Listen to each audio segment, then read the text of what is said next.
Hi everyone, welcome to the third episode of CSEC Biology with Mr. Charles. Today our topic is transport in phloem sieve tubes.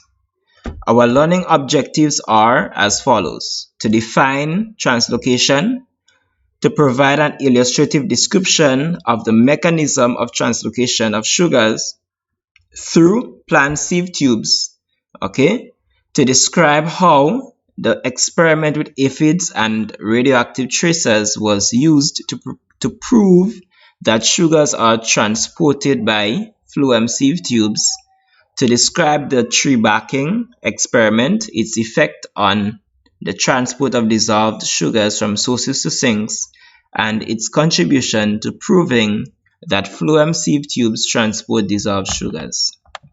Now, to the definition of translocation, you may recall that plants make their own food by photosynthesis. This food is then transported to other parts of the plant where they are needed. Translocation is the movement of food from the site of production or release to the cells that need them. That is the definition of translocation. Now, there is what we call the pressure flow hypothesis, and the pressure flow hypothesis proposes the mechanism for translocation in plants, from sites of production or release to sites of need.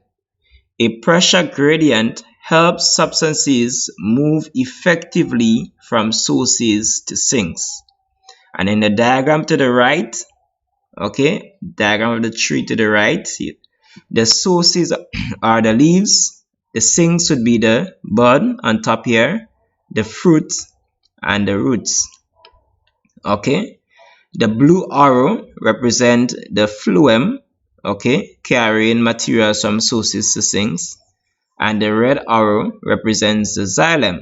And if you notice, if you look closely, you will realize that phloem transport materials in both directions, in two directions here, and xylem transport materials in one direction. Good. Now, sugar sources make the food, or they release the food that sinks use. So examples of sugar sources would be cotyledons and leaves. Cotyledons are sources because they release sugars by hydrolyzing starch at the start of the germination season. So the sugars is first stored in the cotyledons of the seed by forming starch, and then at the start of the germination season, that starch is broken down to form sugars that the seed can use to grow into a seedling. And that starch is stored in the cotyledon. The cotyledon is a part of the seed that stores sugars and releases them at the beginning of the germination season.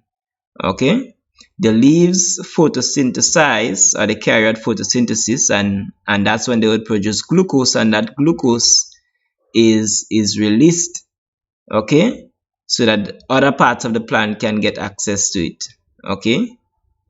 Now, the sugar sinks require the sugars made by or released from the sources. Sugars carried to sinks may be used in respiration, may be used for storage, or conversion into other substances. They may also be used to facilitate the growth of the plant. So, for example, sweet potatoes, yams, sugar canes, and grapes are all examples of sugar sinks. That is where the sugar is carried to during translocation. Good.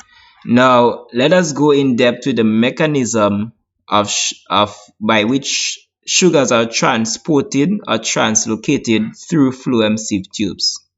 So first of all, we have the source cell. An active transport ensures that sugars are continuously loaded from the source cell first into the companion cell that is associated with the sieve tube. Remember the companion cell? So the sugar, sucrose here, is loaded into the companion cell, and from the companion cell it is loaded into the top of the phloem sieve tube. But you need energy to do that. The energy, okay, because it requires energy, it's called active transport. Okay, so you're actively loading sugar into the phloem sieve tube, and that's called phloem loading. Okay, so we say the sugars are loaded into the sieve tubes.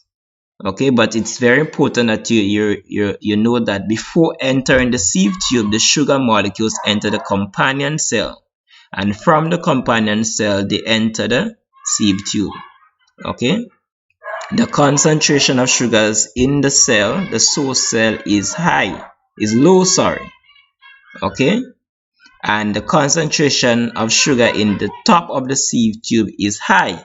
So you need energy to load the sugars into the phloem against their concentration gradient. Remember, diffusion tend to go from high concentration to low concentration, but here the concentration of the source is low and the concentration here is high. So you need energy to load the sugar against its concentration gradient. So that's why you need active transport. Okay, energy in the form of ATP is needed to do that. Okay, so phloem loading happens because of active transport of sugars from the source cell into the companion cell and then into the top of the sieve tube. Okay, good. Now, after phloem loading, now water would move from an adjacent xylem vessel into the sieve tubes by osmosis. Okay, so in the xylem vessel, the water potential is high. In the sieve tubes, the water potential is low. Okay, so the osmosis would draw water from low solid potential. A low solid potential or a low solid concentration is the same as a high water potential. So if you have a low concentration, you have a high amount of water. So the water would go from where there is a lot of it in the xylem into the top of the phloem where there is very little water. Okay, and this would cause the pressure inside the phloem to increase. You call that pressure tugger pressure or osmotic pressure. When the pressure builds up inside of there, it would push the materials or the sugars through the sieve tubes so that they can get to the sink. Okay, from source to sink, and that is the pressure gradient that carries materials from source to sink. Okay, that increase in tugger pressure there increases due to water entering the sieve tube from the xylem, and this tugger pressure pushes sugars in solution through the sieve tube. Okay, so all three diagrams here show the same thing. Here you see H2O is entering the sieve tube from the xylem through osmosis. Okay, and that would create a pressure there that would push the sugars in the direction of the sink. Okay, same thing here, same thing here. Okay, so remember, solid potential is the same as solid concentration. Water potential is the same as water concentration. So a high solid potential means you have a high water potential. Okay, sorry, a high solid potential means you have a low water potential, and vice versa. A low solid potential means that you have a high water potential. Okay, so the water potential in the xylem is high, and as a result the solid potential is low. Good. So the water is plentiful inside the xylem, so it would move from the xylem to the phloem where you have very little of it.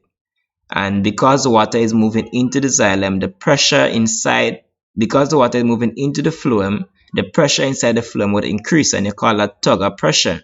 And that tugger pressure is what pushes the sugars into the direction of the sink. It doesn't have to always be down, it could be in any direction. Okay. Now, so the sugar at the base of the sieve tube, okay, move into the companion cell. Okay, so after the sugars move in the direction of the sink cell, then the sugars at the base of the sieve tube would move into the companion cell. Remember, every sieve tube is associated with a companion cell. So the sugar, after being transported through the sieve tube, it would move through the companion cell of the sieve tube where it is at. Okay? And from the companion cell, it would move into the sink. Okay? The sink cell. For example, a root cell or a terminal board cell. Okay? That is where the sugar would move. Now, so remember, up here, the sugar moved from the source cell into the companion cell and into the sieve tube. At its destination, the sugar would move from the sieve tube into the companion cell and into the sink, so the opposite direction. Now, not only that, something else happened. Water would leave the phloem at that point. Okay, at that point here, remember up here, okay, up here, water entered the phloem after phloem loading occurred. Now down here, water would leave the phloem, and that exit of water from the phloem back into the xylem is caused by suction, and that suction is created by the transpiration stream. From the previous video, you would recall that as water leaves the surface of the leaves through transpiration, that creates a pool called a transpiration pool on the transpiration stream. That's the stream of water moving up the plant. Okay, so that transpiration stream, as it moves up the plant, up the xylem, it creates a suction that pulls water out of the phloem. Okay, so then because water is leaving the phloem sieve tube, the water potential here would decrease, so you would have less water inside the sieve tube, and as a result, the tugger pressure inside there would also decrease. And because the tugger pressure down here is less than the tugger pressure up here, okay, at the top of the sieve tube, the tugger pressure is higher than the tugger pressure at the end of the sieve tube. Okay, you have that pressure gradient from high pressure at the source to low pressure at the sink. Okay, and that difference in pressure, or that gradient in pressure, is what causes sugars to move continuously from source to sink, irrespective of the direction in which the sugar is going. Okay, now let's try to summarize the whole thing. Okay, now at the start, the concentration of sugar in the source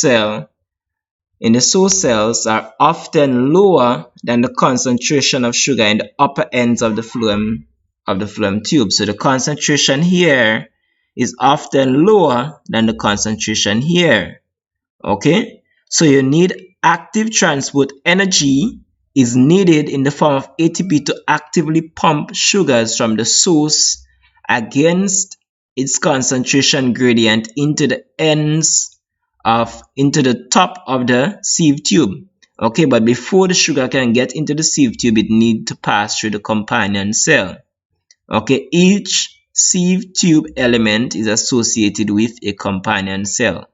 Okay, so the sugar cannot just go directly from the source cell into the sieve tube. It must pass through the companion cell. Now, at the same time, sugar is entering the sieve tube at the top. Okay, water from the xylem is entering the top of the sieve tube by osmosis. Okay, and because remember, xylem and phloem are adjacent to each other. Okay, now that entrance of water into the sieve tube would cause the tugger pressure inside here to increase. Okay, and that increase in tugger pressure pushes the sugar solution through the sieve tube to the destination of the sink cell. Okay, at the end of the sieve tube. Okay, so it pushes the sugar from the start of the sieve tube to the end of the sieve tube. When the sugar reaches the area of the destination cell, or the sink cell, okay, the phloem would unload itself of the sugar. Okay, so you call that phloem unloading. So up here is phloem loading, down here is phloem unloading. So the sugar would be unloaded from the phloem into the companion cell and then into the sink cell or the destination cell. So notice that the direction of transport of sugar from source to the sieve tube is opposite to the direction of sugar from the sieve tube to the sink cell. Okay, now as the sugar is moving from the sieve tube to the sink cell, water is also leaving through the walls of the sieve tube back into the xylem. Okay, and that is created by the force, right? That is created by the pull on the transpiration stream, creating a suction that pulls water out of the sieve tube. Okay, so the transpiration stream draws some of the water from the phloem back into the xylem by suction. Now, as the water leaves, this decreases the water concentration or the water potential inside the sieve tube. Okay, and as a result, you have high water concentration up here and low water concentration down here, high tugger pressure up here, low tugger pressure down here.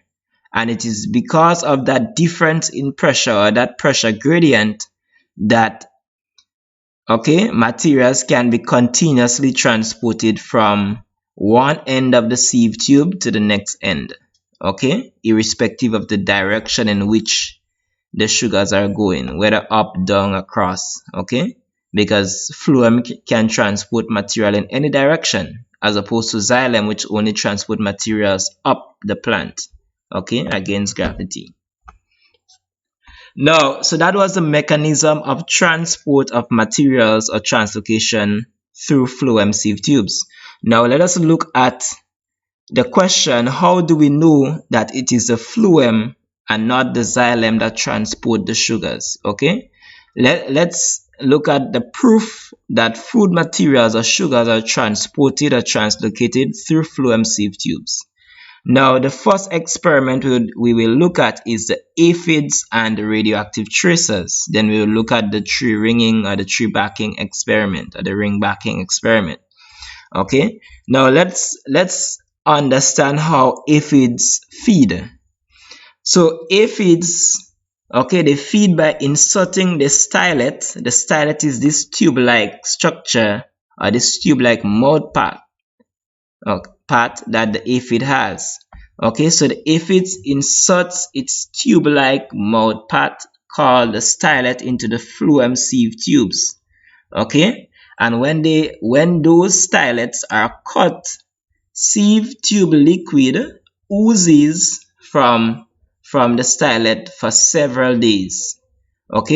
However, before the stylet could be cut, the aphid has to be anesthetized. And anesthetized simply means that you have to make the aphids unconscious so that you could cut the stylet. And you make them unconscious, so you anesthetize the aphids with carbon dioxide. So you could cut the stylet, but the fact is that when you cut the stylet from the aphid and the aphid regains its consciousness and flies away, then the liquid from the sieve tube continues to ooze for several days. Now you have to understand when the aphid inserts its stylet into the phloem, as you can see here, the aphid is inserting its stylet or its needle-like or tube-like mouthpart into the phloem of the leaf. Remember, in the leaf, the xylem is on top and the phloem below. So as the aphid inserts its stylet into the phloem of the leaf, the pressure of the sugar coming through that phloem sieve tube there, it actually force feeds the aphid. So it forces sugar to enter the mouth part or the stylet into the body of the aphids. And the pressure is so great that after a while you would see phloem rich fluid oozing through the anus of the aphid. and that is because of the pressure inside of there. So that is how the aphid feeds. Now here in an experiment, radioactively labeled glucose is injected into a leaf. Okay, so you get radioactively labeled glucose and you inject it into a leaf, and then you allow an aphid to feed on the leaf. Okay, samples were then collected from the aphid stylets, that of course after they feed on the leaf. And then when the sample was analyzed, scientists noticed that the radioactive traces were found to be contained in the fluid from the stylet. Okay, now obviously the radioactive traces cannot just enter into the fluid of the stylet. It must come from the leaf. So what this proved to scientists was that, okay, this was proof that sugars were transported by phloem, okay, by phloem and not xylem. So that is the first proof. Okay, now so you can see in this diagram here that here we have a diagram where the aphid is inserting its stylet into the plant. Okay, so the stylet passes the area of the epidermis, it passes the mesophyll cells, okay, and it enters the phloem sieve tubes. Here is an actual aphid feeding on a leaf. Okay, so look at the mouth part entering here. This is a microscopic image. The mouth part is entering into the phloem sieve tube so that aphid can get its meal from the phloem. Okay, it's sugar rich the meal from the phloem. Below here we have an illustration of how the mouth part of the aphid is accessed and severed or cut. So this is aphid. This is the tool they would use to cut the aphid's mouth part. Okay, here you can see that the aphid's mouth part is cut. Okay, you can see that there it's cut. Okay, and then after the aphid leaves, you can see sugar solution continue to ooze from the stylet that is left in the plant. Okay, so proof that phloem transports sugars from sources to sinks. Now this method here that is outlined here can also be used to determine the rate at which materials or sugars flow through phloem sieve tubes. Okay, so this can also be done. Right, the next experiment that proves sugars are transported through phloem sieve tubes is the tree ringing experiment, or the ring backing experiment. Now in these experiments, a strip of bark, okay, the bark is the external part of the stem of a woody plant. Okay, so a strip of bark, okay, is removed from the stem of a woody plant, and that strip is thick enough to also remove the underlying phloem. Okay, the underlying phloem. So the xylem is not removed. Okay, the xylem remains. Now after a few days, there is a bulge of growth above the ringed section. Okay, so that is where the ring of bark and underlying phloem is removed, and this is after a few days. Okay, depending on the tree, it may take longer. Some trees take a year before you see that bulge. So after a few days here, you can see that a bulge forms. Okay, a bulge forms, and that is because the movement of sugar downwards through the phloem is blocked. Okay, or is stopped by the ring because the sugar cannot cross the ring. The phloem has been cut. Okay, so because of that, okay, we got proof that the phloem transports sugars, okay, from source to sink. After a while, you'd also notice that adventitious roots start growing off the bulge. Okay, so subsequent to the formation of the bulge, okay, adventitious roots start developing.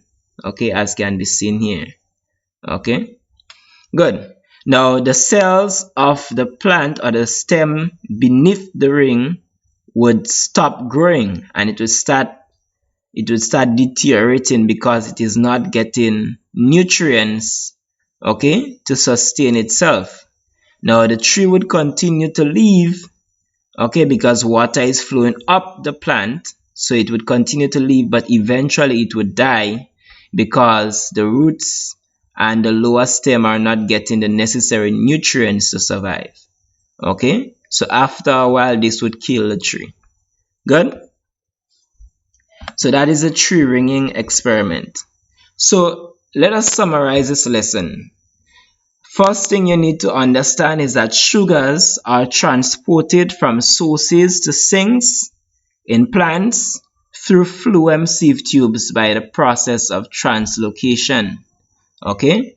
The mechanism of translocation is supported by the pressure flow hypothesis, the hypothesis that states that materials are transported from sources or the sites of production or release to sinks, the cells of the plant that needs them. That's a pressure flow hypothesis. And tugger pressure causes the materials to move continuously from sources to sinks. Okay. Also remember, aphids may be used along with radioactive tracers injected into plant leaves to prove that sugars are transported by phloem sieve tubes, and also to determine the rate of translocation through phloem. The tree barking experiment restricts or it prevents the flow of sugars through phloem sieve tubes. Okay, and hence it negatively affects the ultimate survival of the plant. And you should also remember that, also note that this is another proof that food materials or sugars are transported through phloem sieve tubes. Okay, so this was just a summary of the lesson. Here, this is the bibliography with my references where I got my information, not for you to study. Okay, and at this point I would say thank you very much for listening to this video and watching this video. Please like if you enjoyed it and if you learned from it, and subscribe to get more videos like this. Don't forget to leave a comment below. Thank you very much and enjoy the rest of your day.